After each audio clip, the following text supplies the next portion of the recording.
नमस्कार दोस्तों, स्वागत है आपका स्टडी फॉर सिविल सर्विसेज में। वीडियो को पूरा देखिए। कोई भी आपका फीडबैक है, कोई सजेशन है, तुरंत वीडियो में कमेंट करके जरूर बताइए। अच्छा लगे तो वीडियो लाइक जरूर कर लीजिए और ऐसे वीडियो लगातार फ्री में पाने के लिए चैनल को तुरंत सब्सक्राइब कर लीजिए और बेल आइकन को जरूर टैप कर लीजिए ताकि आगे भी सारे वीडियो आपको मिलते रहे। यूट्यूब में फॉलो करते हैं तो प्लीज ये वाला फ्री टेलीग्राम चैनल जरूर ज्वाइन कर लीजिएगा। सारे नोटिफिकेशन, सारे अपडेट यहीं पे आते हैं, ध्यान रखिएगा। स्टडी फॉर सिविल सर्विसेज का कोई भी पेड ग्रुप अगर आपको ज्वाइन करना है तो सिर्फ 856480560606089752386445 यही नंबर है हमारे, सिर्फ जहां पे कॉल या व्हाट्सएप कर सकते हैं।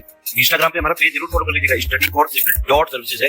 ट्विटर पे हमको जरूर फॉलो कर लीजिएगा, @study for civils है। सारे क्वेश्चन अटेम्प्ट करिए और स्कोर अपना तुरंत कमेंट करके बताइए। नमस्कार दोस्तों, स्वागत है आपका स्टडी फॉर सिविल सर्विसेज में। बीओ परीक्षा 2022-23 जो की अपकमिंग वैकेंसी है उसके लिए हम लगातार पेड क्विजेस को देख रहे हैं। यहाँ पे नेक्स्ट वीडियो स्टार्ट करेंगे। सारे वीडियोस जितने पिछले हो चुके हैं नीचे देखिए प्लेलिस्ट में भी होंगे, आप वहां से देख सकते हैं। अगर हम फर्स्ट क्वेश्चन की बात करें तो निम्नलिखित में से कौन सी संसदीय समिति भारत सरकार के विनियोग और वित्त खातों और भारत के जो नियंत्रक और महालेखा परीक्षक यानी कि जो सीएजी हैं इनकी रिपोर्टों की जांच करती है। ठीक है, तो जो हमारे जैसे ये अप्रोप्रिएशन अकाउंट और फाइनेंस अकाउंट्स हैं गवर्नमेंट ऑफ इंडिया के, और उसके अलावा जो रिपोर्ट्स हैं सीएजी जो सबमिट करता है तो इनकी जो स्क्रूटनाइज करते हैं ये हमारी कमेटी होती है पब्लिक अकाउंट कमेटी। ठीक है, यानी कि लोक लेखा समिति जो हमारी संसद की एक प्रकार की वित्त समिति है। ठीक, तो ध्यान रखेंगे इसमें ऑप्शन ए करेक्ट हो जाएगा।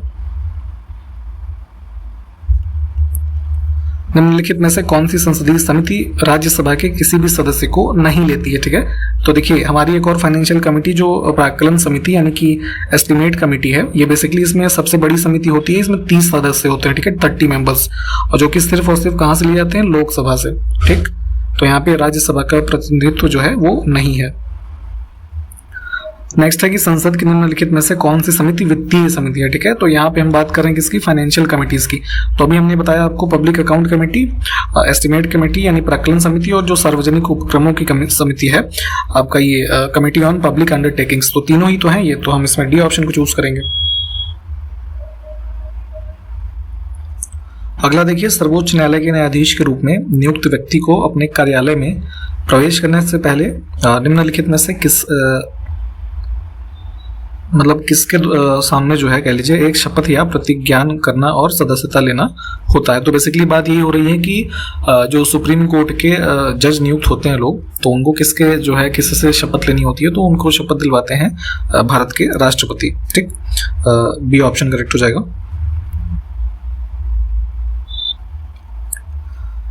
अब उच्चतम न्यायालय का कोई न्यायाधीश निम्नलिखित में से किसको लिख करके अपने जो पद से त्यागपत्र दे सकता है, ये पूछा जा रहा है। तो अगर किसी जज को रिजाइन करना है तो वो भी जो है प्रेसिडेंट को ही वो रेजिग्नेशन अपना जो है एड्रेस करके लिखते हैं। तो यहाँ से बी ऑप्शन फिर करेक्ट हो जाएगा।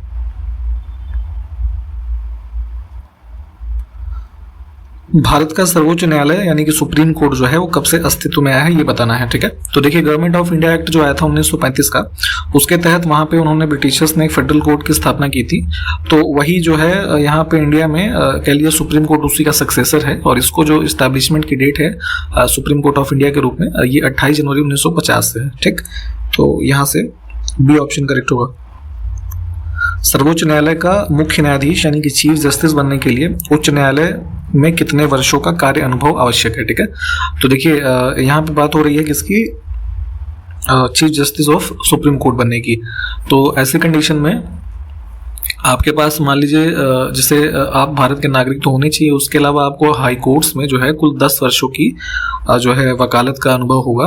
तो ऐसी कंडीशन में आप एलिजिबल होते हैं सुप्रीम कोर्ट के चीफ जस्टिस नियुक्त होने के लिए। और इसके साथ ही जैसे कोई ऐसा व्यक्ति जो जिसको भारत के विधि का ज्ञान हो यानी कि लॉ का ज्ञानी हो राष्ट्रपति की समझ में। ठीक है, तो वो भी एक सर्विस कंडीशन होती है यहाँ पे अपॉइंटमेंट की, तो इसको भी ध्यान रख सकते हैं। अगला है कि भारतीय न्यायिक प्रणाली में किसके द्वारा रिट जारी किए जाते हैं। ठीक है, तो रिट्स के बारे में जो आप पढ़ते हैं, जैसे आपके फंडामेंटल राइट्स का हनन होता है, तो ऐसे कंडीशंस में कोर्ट्स यहाँ जो है रिट्स इशू कर सकते हैं।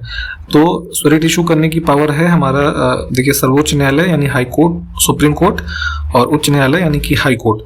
ठीक है, तो इसमें जो है 1 और 2 करेक्ट होगा। ठीक, तो जैसे सुप्रीम कोर्ट किस आर्टिकल के तहत रिट्स इशू करता है 32 में, और जो हाई कोर्ट्स हैं वो किस में करते हैं 226 में। ठीक है, तो इसको भी ध्यान रखें। 5 प्रकार की जो रिट्स होती हैं। अगला है भारत के सर्वोच्च न्यायालय में न्यायाधीशों की संख्या बढ़ाने की शक्ति जो है वो किसमें नहीं था, ठीक है। तो आपको अभी अगर रिसेंट में आपने करंट अफेयर्स अपडेटेड होंगे तो पता होगा आपको कि अभी हमारे पास सुप्रीम कोर्ट के चीफ जस्टिस को मिला करके कुल जो संख्या थी सुप्रीम कोर्ट में जजेस की वो 31 थी, ठीक है। अब जो वो हो गई है वो 34 हो गई है, 3 जजेस को लास्ट ईयर बढ़ाया गया तो हमारे पास 34 हो गए। तो ऐसी संख्या जो वृद्धि करने का जजेस का है वो सुप्रीम कोर्ट के संदर्भ में हमारे जो ये संसद है ना इसके पास ये पावर है, ठीक। तो कंफ्यूज ना होइएगा प्रेसिडेंट से, यहाँ पे पार्लियामेंट जो है उस के लिए प्रोसीडिंग जो पार्लियामेंट में करके संख्या को इंक्रीज कर सकती है।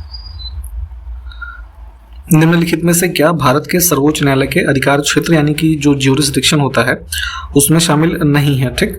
तो देखिए 3 प्रकार के ज्यूरिसडिक्शंस के बारे में सुप्रीम कोर्ट जो प्रोसीडिंग करता है, एक तो होता है ओरिजिनल, ठीक है, ऐसे मूल मुद्दे जैसे केंद्र राज्य संबंधों के बारे में मान लीजिए, ठीक है।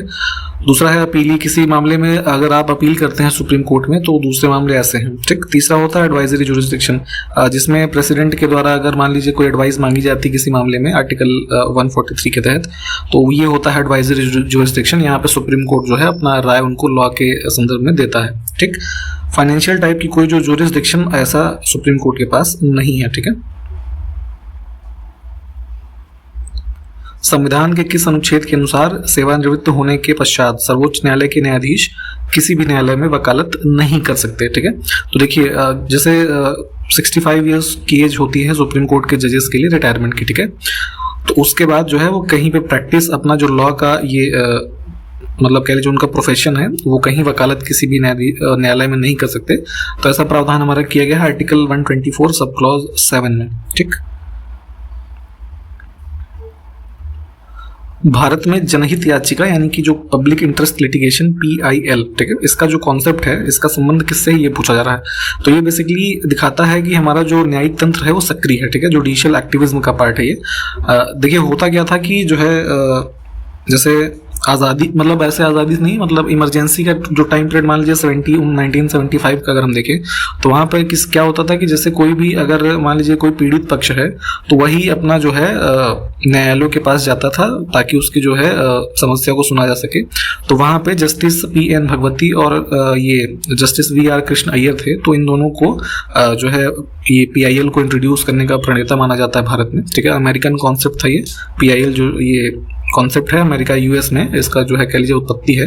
तो इसको यहाँ पर भी इंट्रोड्यूस किया गया। अब इसमें जो है किसी भी सार्वजनिक हित के मामले में कोई भी व्यक्ति जो है वो अगर लगे उसको कि ये ज़रूरी है तो हाई कोर्ट और सुप्रीम कोर्ट में PIL को दाखिल कर सकता है, ठीक। तो यहाँ से ध्यान रखेंगे ये जुडिशियल एक्टिविज्म का कॉन्सेप्ट जो है उसका पार्ट है हमारा। सर्वोच्च न्यायालय के सलाहकार क्षेत्राधिकार की अवधारणा जो है किस देश से ली गई है, ठीक है। तो अभी हमने देखा कि जो है सुप्रीम कोर्ट प्रेसिडेंट के द्वारा अगर मान लीजिए कोई ऐसे एडवाइस मांगी जाती है लॉ के रिगार्डिंग तो ये अवधारणा जो है किस देश से हमने जो है ली है, तो ये कनाडा से हमने कॉन्सेप्ट लिया है, ऑप्शन C। आर्टिकल 143 के तहत जो है ये सुप्रीम कोर्ट के द्वारा जो एडवाइस दी जाती है इस आर्टिकल को भी ध्यान रखिए। वनों के लुप्त होने के लिए कौन सी मानव गतिविधि जिम्मेदार यानी कि उत्तरदायी नहीं है, ठीक है। तो देखिए धीरे धीरे जो वन इतने कम हो गए भारत में या पूरे विश्व में कह लीजिए, तो डिफॉरेस्टेशन की घटना जो है खदानों की खुदाई होगी, मतलब माइंस वगैरह खोदेंगे तो जाहिर सी बात है अगर उस एरिया में पेड़ वगैरह हैं तो उसको भी काटना पड़ेगा। दूसरा है कि बांधों के निर्माण में भी कुछ ऐसे मान लीजिए एरियाज हैं तो वहाँ से वनों की कटाई की जाती है। तीसरा है कि फायर इंसिडेंट्स, तो अभी जैसे आपको याद हो कि कोरोना के पहले ऑस्ट्रेलिया में काफ़ी भयंकर जो है वहाँ के जंगलों में आग लगी, ठीक है, बहुत सारे जानवर भी उसमें मरे। तो ये भी एक घटना है इसके वनों के डिसअपियर होने की। परंतु बाजार में बेचने के लिए पत्तियों और जड़ी यानी कि जो हर्ब्स होती हैं पेड़ों की, तो ये तो खैर अब पत्ती तो गिरी जाएगी ना सूख के एक ना एक दिन, तो ऐसा पत्तियों को बेचना या उससे जो पेड़ लगा है उसकी जड़ी बूटियां या फल जो हैं तो वो तो कंज्यूम करने के लिए हैं, तो ये कोई जो है कारण नहीं है, ठीक। तो C ऑप्शन को चूज करेंगे। वनस्पति यानी कि जो हमारा वेजिटेशन है, ठीक है, अगर हम उसको इकोलॉजी में पढ़ें तो उसके संबंध में इन कथनों पर विचार करके हमें गलत को चुनना है, ठीक है। तो वनस्पति कोई भी है तो उसकी जो वृद्धि है तापमान और नमी पर निर्भर करती है, तो जाहिर सी बात है बिल्कुल ठीक है ये, उसको सही टेम्परेचर और जो सही मॉइस्चर है ना वो चाहिए। दूसरा है कि मध्यम वर्षा वाले क्षेत्रों में घास के मैदान उगते हैं और शुष्क क्षेत्र में झाड़ियाँ उगती हैं, तो ये भी ठीक है। जहाँ पे ड्राई रीजन है तो वहाँ पे डिजर्ट होता है तो वहाँ पे झाड़ी टाइप के पौधे होते हैं, और जहाँ पे थोड़ा मॉडरेट बारिश होती है तो वहाँ पे ग्रासलैंड्स वगैरह हो जाते हैं, ये भी सही है। तीसरा है कि प्राकृतिक वनस्पति प्रकार में परिवर्तन मुख्य रूप से जलवायु परिस्थितियों में परिवर्तन के कारण होता है, तो ये भी बिल्कुल सही बात है। क्लाइमेट चेंज का ही तो इफेक्ट होता है वेजिटेशन के जो डेवलपमेंट पे, तो कोई भी इसमें गलत नहीं है। इसमें से जो है डी वाला ऑप्शन चूज करेंगे। अब देखिए निम्नलिखित में से कौन सा घास का मैदान न्यूजीलैंड में पाया जाता है, ठीक है। तो यूपीपीएससी आयोग का काफी फेवरेट सेक्शन होता है, इससे जरूर क्वेश्चन पूछते हैं ये। तो न्यूजीलैंड के एरिया में आप देखेंगे तो कैंटरबरी टाइप के जो ये घास के मैदान है ये पाए जाते हैं, ठीक है। इसमें जैसे डाउन्स, पंपाज और वेल्ड जो है ये भी काफी फेमस, हमने कई बार आपको बताया है। कहाँ पाए जाते हैं जरा कॉमेंट करके बताइए तो तीनों को। निम्नलिखित में से कौन सा, सॉरी ये तो हमने देख लिया। हाँ, यहाँ से अगला देखिए कि किन वनों को मानसून वन जो है ये भी कहा जाता है, ठीक। तो यहाँ पे आप देखेंगे मोस्टली जैसे केरल में ये हमारा वेस्टर्न घाट का जो ईस्टर्न स्लोप है, ठीक है, यहाँ पे पाए जाते हैं उष्णकटिबंधीय पर्णपाती वन, ठीक है। तो इनको मानसून वन जो है ये भी कहा जाता है। इनको देखेंगे तो इनके जो फॉरेस्ट में जो डाइवर्सिटी है और सुंदरता जो होती है, इस वजह से इनको जो है यहाँ पे संज्ञा दी जाती है। तो ध्यान रखेंगे, इसमें बी ऑप्शन हमारा करेक्ट है। अगला है कि चंदन जो है, सैंडलवुड जो होता है, किस प्रकार के वन जंगलों में उगता है, तो ये वही उष्णकटिबंधीय जो पर्णपाती वन है, ठीक है, यहीं पे ये मिलेंगे। इसके अलावा जैसे जो सागौन के पेड़ होते हैं, है ना, तो ये सब इन वनों की विशेषता होती है। निम्नलिखित में से मैंग्रोव पारितंत्र की विशेषताएं जो है कौन सी नहीं है। तो देखिए जैसे आप यहाँ पे देखते हैं ना, ये वेस्ट बंगाल का जो इधर जहाँ पे बे ऑफ बंगाल वाला रीजन देखेंगे जहाँ से स्टार्ट होता है कोस्टल वाला, तो ये सुंदरबन डेल्टा का एरिया है ना। विश्व का सबसे बड़ा जो मैंग्रोव तंत्र है वो यहीं पे पाया जाता है। तो मैंग्रोव प्रजातियां बेसिकली क्या होते हैं कि छोटे वृक्ष होते हैं और झाड़ियां होती हैं। इस प्रकार की वनों की जो है कह लीजिए ये प्रजातियां यहाँ पे पाई जाती हैं। तो इनकी जो विशेषताएं हैं ये बेसिकली हाई सैलिनिटी, क्योंकि यहाँ पे कोस्टल रीजन में ही मोस्टली आप जहाँ देखेंगे मैंग्रोव प्रजातियां वो वहीं पाई जाती हैं, ठीक है। तो हाई सैलिनिटी जो है उसके प्रति अनुकूल होती हैं। दूसरा है यहाँ पे टाइड वगैरह की मान लीजिए घटना होती है तो उसके खिलाफ जो है ये प्रतिरोधकता इनके पास होती है, बिल्कुल ठीक है ये वाला भी। तीसरा है कि उच्च तापमान को ना सहन कर पाना, ये गलत है, ठीक है। हाई टेम्परेचर को भी ये सह सकते हैं, ऐसी इनकी क्षमता होती है, टेम्परेचर के लिए रेजिस्टेंस होते हैं। और हाईली प्रोडक्टिव इकोसिस्टम, ठीक है। तो इनकी जो इन वनों की उत्पादकता है वो काफ़ी अच्छी होती है, ठीक है। तो ये सब हमारी जो है विशेषताएं हैं संबंधित किससे, मैंग्रोव के जो हमारे वेजिटेशन है इससे। तो इसमें से सी ऑप्शन को चूज करेंगे। हमारे देश में एक ऐसा क्षेत्र है जो सूखा है, ऊंचा है और समतल है, ठीक है, और ठंडे मरुस्थल के नाम से भी जाना जाता है, ठीक।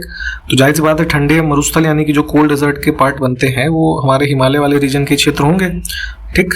और उसके बाद है कि यहाँ पर वर्षा बहुत कम होती है, फिर यहाँ ऊंचे बर्फ से ढके हुए पहाड़ और ठंडे समतल मैदान है। तो जाहिर सी बात है जो हिमालयन पीक्स है यहाँ पे अलग अलग जो जैसे हमारी रेंजेस है, काराकोरम, लद्दाख, पीर पंजाल, ये सब, ठीक। तो ये इनकी ये विशेषता है, ठीक। तो यहाँ पे ऊंचे ढके पहाड़ भी हैं और ठंडे समतल जो मैदान है वो भी ठंडे हैं। तो ये क्षेत्र निम्नलिखित में से किसका हिस्सा हो सकता है, तो ये बात हो रही है किसकी, इधर जो हमारा लद्दाख का पार्ट है इसकी, ठीक। तो हम डी ऑप्शन को चूज करेंगे।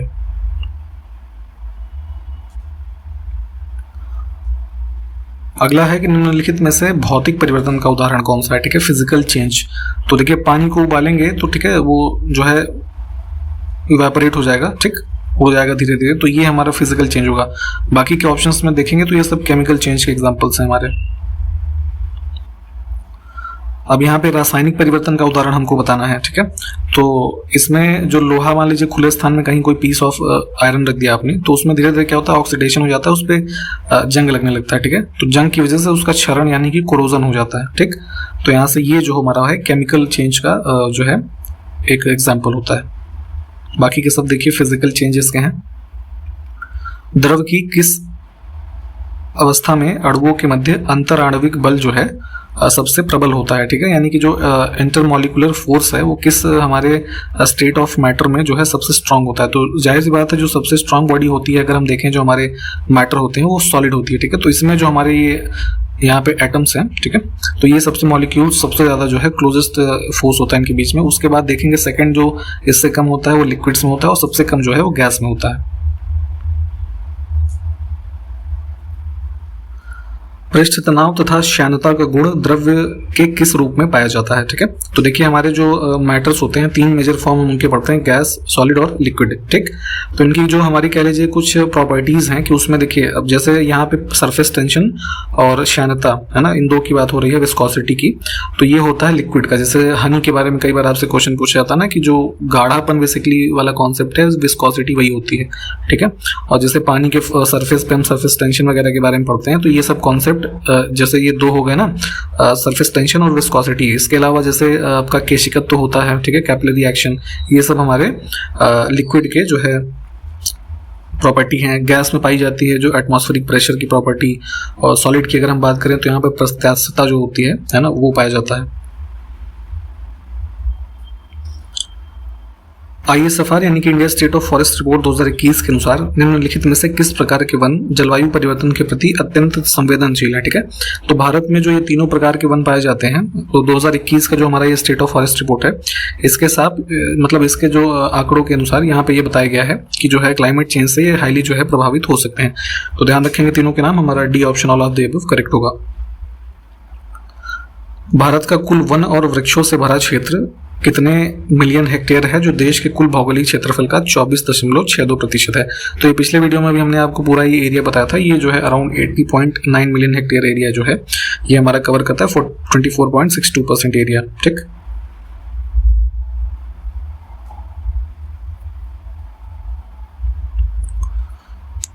अब इसी ISFR के अनुसार निम्नलिखित में से किन राज्यों में उनके भौगोलिक क्षेत्र का 75% से अधिक वन क्षेत्र है, ठीक है।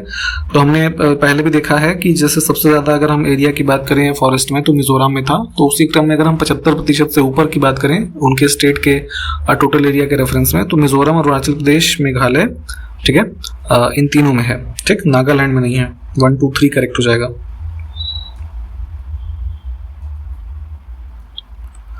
अब इसमें इसी फॉरेस्ट सर्वे के हिसाब से भारत में किस राज्य में बांस का सर्वाधिक क्षेत्र है, ठीक है। तो सबसे ज्यादा अगर देखें कल्टीवेशन में एरिया जो बांस का है वो है मध्य प्रदेश में।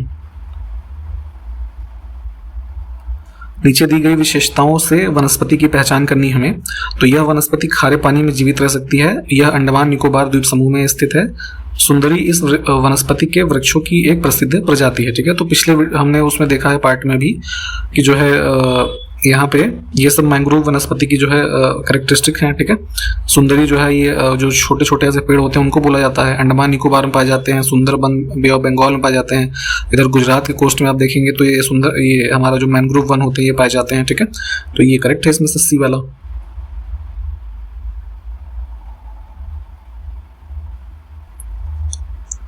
भारत सरकार ने निम्नलिखित में से किस वर्ष में एक राष्ट्रीय मैंग्रोव समिति की स्थापना की थी, जो सरकार को मैंग्रोव के संरक्षण और विकास के बारे में सलाह देती है, ठीक है।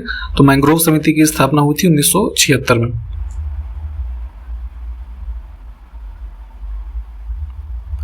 देखिए ISFR के सारे आंकड़े जो है प्लीज पढ़ लीजिएगा। तो वही उसी के संदर्भ में यहाँ पे एक क्वेश्चन है कि वर्ष 2019 में ISFR की रिपोर्ट जो थी उसकी तुलना में 2021 में किस राज्य के मैंग्रोव क्षेत्र में कमी आई है, ठीक है। तो जो गुजरात के रीजन में हमारे मैंग्रोव पाए जाते हैं इनमें कमी देखी गई थी। देखिए आर्या परियोजना के बारे में इनमें से कौन सा कथन गलत है ये बताना है। तो पहला स्टेटमेंट है कि इसे उत्तर प्रदेश सरकार ने शुरू किया है, ये गलत है, ठीक है। इसको जो केंद्र सरकार का हमारा कृषि और किसान कल्याण मंत्रालय है उन्होंने शुरू किया है। दूसरा है आर्या का अर्थ है युवाओं को कृषि में आकर्षित करना और उन्हें कृषि में बनाए रखना, ठीक है। इस योजना का जो है उद्देश्य यही है। तो ये हमारा जो है बिल्कुल ठीक है। शॉर्ट फॉर्म को बनाया गया है उसी आर्या का कि attract youth to agriculture and retain them in agriculture, ठीक। तो यहाँ से इसको जो है 2015-16 के जो है फाइनेंशियल ईयर में इसको स्टार्ट किया गया था और भारत के लगभग 25 राज्यों में जो है इसको चलाया जा रहा है। तो एक पहला कथन जो है वो गलत है। डेयरी प्रसंस्करण एवं ढांचागत विकास कोष योजना की शुरुआत किस वित्तीय वर्ष में के उसके बजट में पेश करी गई थी, ठीक है। तो यहाँ पे की होना चाहिए, ठीक है। तो ये केंद्र सरकार का जो 2017-18 का बजट है इसमें इसको पेश किया गया और वही बेसिकली जो हमारे डेयरी के जितने भी क्षेत्र हैं उसमें यहाँ पे एक उसके लिए फंड बनाया गया है और इसको जो इसका टाइम पीरियड था पहले 2017-18 में स्टार्ट किया गया था और 19-20 तक था, ठीक है। उसके बाद 2022-23 तक किया गया और अभी जो है इसको बढ़ा करके 2030-31 तक किया गया है। ठीक, तो इसको ध्यान रखेंगे। इस जो हमारा कोष है इसकी अवधि 2030-31 तक की गई है। नीली क्रांति को प्राप्त करने के लिए मार्च 2017 में किस केंद्रीय मंत्रालय ने मिशन फिंगर लिंक की शुरुआत की? ठीक है, नीली क्रांति का संबंध किससे है? जो हमारा ये फिश या मछली का जो प्रोडक्शन वगैरह है इनसे। ठीक, तो इसके उत्पादन को जो है बढ़ाने के लिए ये कृषि और किसान कल्याण मंत्रालय जो है इन्होंने इसको शुरू किया था।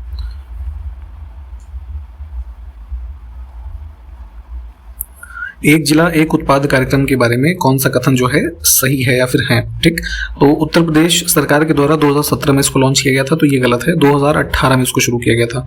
ठीक, दूसरा है इस कार्यक्रम के तहत केवल 5 लाख आबादी वाले शहरों को पंजीकृत करने की आवश्यकता है, तो ये तो बिल्कुल ही गलत है, क्योंकि ये योजना जो है पूरे 75 जिलों में जो है लागू है। चाहे वहाँ की पॉपुलेशन कितनी है, तो वहाँ का जो एक जो है यूनिक प्रोडक्ट है उस स्टेट का, सॉरी उस डिस्ट्रिक्ट का है ना, वो उसको प्रमोट किया था इसके अंदर one district one product scheme के अंदर। ठीक है, तो दोनों कथन यहाँ पे गलत है। और एक चीज ये भी ध्यान रखें कि लास्ट ईयर जो है बॉलीवुड अभिनेत्री कंगना रनौत को इसका ब्रांड एम्बेसडर भी बनाया गया था वन डिस्ट्रिक्ट वन प्रोडक्ट का।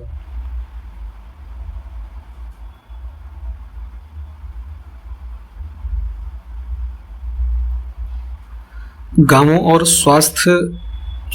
में स्वास्थ्य और स्वास्थ्य शिक्षा को बढ़ावा देने के लिए इनमें से किस मंत्रालय के द्वारा स्वास्थ्य रक्षा कार्यक्रम, ठीक है, ये प्रोग्राम का नाम है, इसको शुरू किया गया था? तो वर्ष 2016 में ये आयुष मंत्रालय जो हमारा है, इन्होंने ग्रामीण जो एरियाज हैं वहाँ पे ये हेल्थ और उसके हेल्थ से संबंधित जो एजुकेशन है इसके अवेयरनेस के लिए इस प्रोग्राम को चलाया था।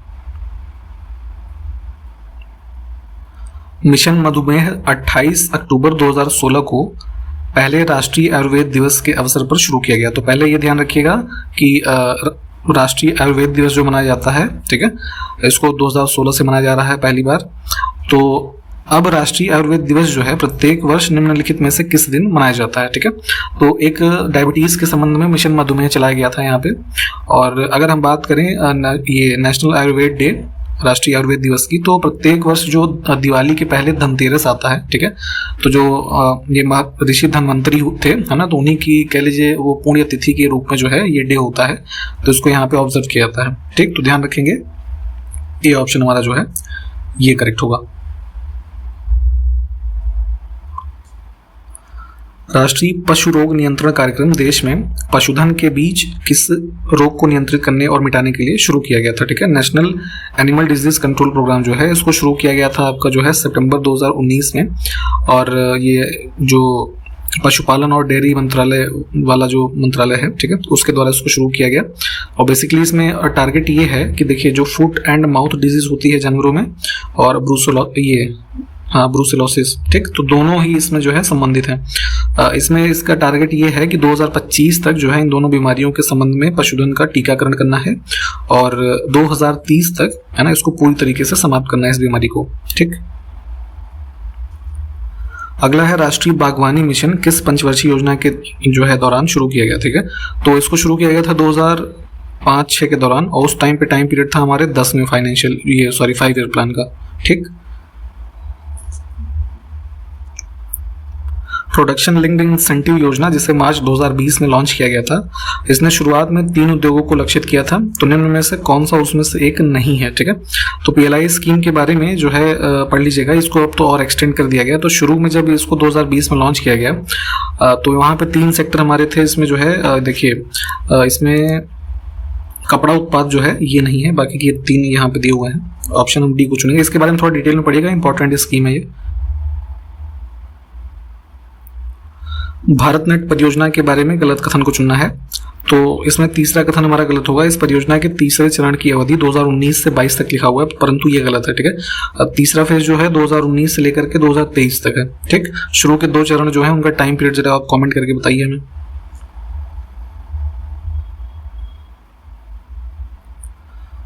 नेक्स्ट है कि उत्तर प्रदेश विधानसभा में वर्तमान में कुल सदस्यों की संख्या कितनी है? ठीक है, तो हमारे जो विधायक हैं लेजिस्लेटिव असेंबली में उत्तर प्रदेश के, इनकी कुल संख्या है 403। अभी हाल ही में इलेक्शंस भी हुए हैं, तो इसलिए आपको ये ध्यान रखना है।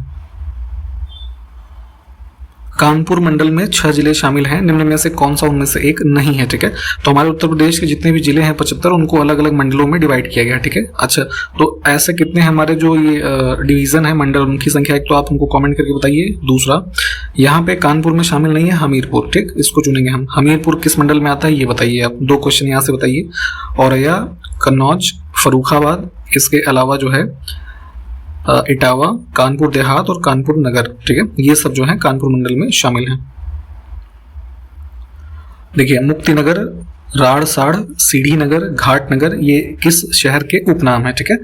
तो इसके अलावा जो है ये तो नाम है ही है, इसके अलावा विश्वनाथ नगरी, पंडा नगर, ठीक है, ये सब के सब जो शब्द यूज किए जाते हैं वाराणसी के लिए यूज किए जाते हैं, ठीक, वाराणसी के उपनाम है।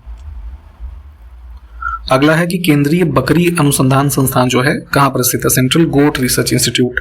तो ये है मखदूम में, जो कि यूपी के मथुरा जिले में स्थित है, ठीक। पंडित दीनदयाल उपाध्याय पुरातत्व संस्थान कहाँ पर स्थित है, ठीक है। तो ये संस्थान है आपका जो है गौतम बुद्ध नगर, ठीक, जो नोएडा और ग्रेटर नोएडा वाला आप जिला जानते हैं, उसका ऑफिशियल नेम ये है, यहाँ पे स्थित है, ठीक। तो सी ऑप्शन करेक्ट है। नौचंदी मेला एवं सरधना मेला उत्तर प्रदेश के किस जिले में आयोजित होता है, ठीक है। तो ये काफी फेमस जो है मेले हैं मेरठ जिले के, ठीक, डी ऑप्शन। तो इसी क्वेश्चन के साथ यहाँ पे इस वीडियो को हम समाप्त करेंगे। सारे क्वेश्चंस को आप देखें और हमने जो आपसे क्वेश्चंस पूछे हैं प्लीज उसको बताइएगा। हम आपसे नेक्स्ट वीडियो में मिलते हैं, तब तक के लिए नमस्कार, जय हिंद।